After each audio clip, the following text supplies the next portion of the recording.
Assalamualaikum warahmatullahi wabarakatuh. Dulu aku pernah ngobrol sama Cindo, kebetulan beliau pemilik perusahaan di bidang perdagangan yang selalu aku ingat sampai sekarang. Dalam obrolan santai saya sama beliau, menurut beliau ada 3 jenis investasi penting yang penting menurut beliau. Yang pertama, investasi pendidikan. Beliau bilang kalau investasi pertama yang paling penting adalah pendidikan untuk anak-anak.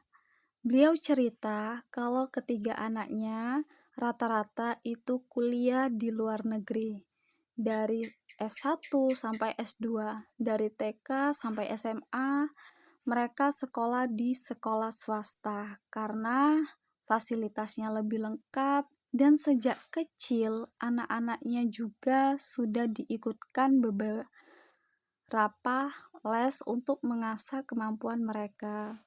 Selanjutnya, yang kedua itu investasi emas. Investasi yang kedua yang beliau sebut adalah investasi emas. Dulu beliau pernah beli emas sekitar tahun 94 atau 95, 94, 95. Lalu beliau jual lagi di tahun 2023 dan untungnya luar biasa banyak. Itulah kenapa beliau lebih memilih emas daripada simpan uang di tabungan biasa. Kalau untuk investasi jangka pendek, menurut beliau, nyimpen uang masih oke, tapi kalau untuk jangka panjang, investasi yang tepat itu adalah ke emas karena harganya cenderung naik dan nilainya stabil. Yang ketiga itu investasi di bisnis. Yang ketiga adalah investasi di bisnis, seperti beli tanah untuk bangunan, rumah untuk dikontrakkan, atau beli bangunan untuk disewakan.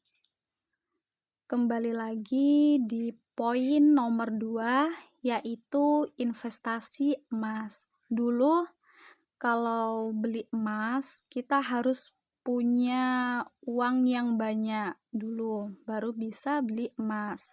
Tapi sekarang di Pegadaian, kita bisa mulai nabung emas dari hanya Rp10.000 saja. Jadi buat yang penghasilannya pas-pasan, tetap bisa investasi emas tanpa harus tunggu uang banyak.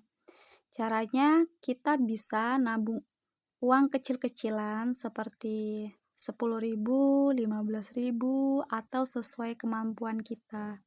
Nah, uang yang kita tabung itu langsung dikonversi ke dalam bentuk gram emas sesuai dengan harga emas yang kita tabung saat kita menabung.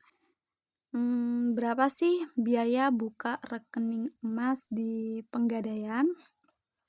Nah, untuk buka rekening tabungan emas di Pegadaian, biayanya itu cuma 100.000. Itu sudah termasuk biaya administrasi 10.000 dan biaya pemeliharaan tabungan selama setahun itu 30.000. Jadi, meskipun kita nggak menabung selama 1 tahun, tabungan emas kita tetap aman. Dan sisa uang dari 100.000 tadi akan masuk ke saldo tabungan emas kita. Bisa nggak dicairkan? Bisa nggak dicairkan? Banyak yang tanya, kalau sudah nabung, bisa nggak emasnya diambil? Jawabannya bisa, kalau tabungan kita sudah sampai 0,1 gram. Kita bisa mencetaknya jadi emas batangan, itu ada 3, Antam, UBS, atau Galeri 24. Tinggal pilih untuk biaya cetak emasnya juga beda-beda ya teman-teman. Tapi kalau belum sampai 0,1 gram, kita tetap bisa cairkan jadi uang tunai, asal sudah mencapai 0,1 gram. Nah, keuntungannya apa sih?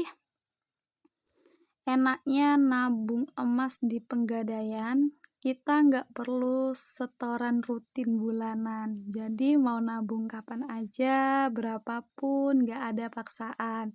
Ini cocok banget untuk kita yang penghasilannya pas-pasan, seperti saya juga ya, pas-pasan. Terus kenapa sih emas itu penting? Karena emas itu lebih tahan terhadap inflasi. Misalnya uang 10.000 dulu dan uang 10.000 sekarang sudah beda banget nilainya. Tapi kalau uang disimpan dalam bentuk emas, itu harganya bisa naik 2 kali lipat. Segitu dulu ya yang bisa aku sampaikan. Semoga apa yang disampaikan bisa bermanfaat dan memberi inspirasi. Terima kasih sudah meluangkan waktu dan perhatiannya. Semoga langkah kita semua selalu diberkahi dan penuh kebaikan. Saya akhiri, wassalamualaikum warahmatullahi wabarakatuh.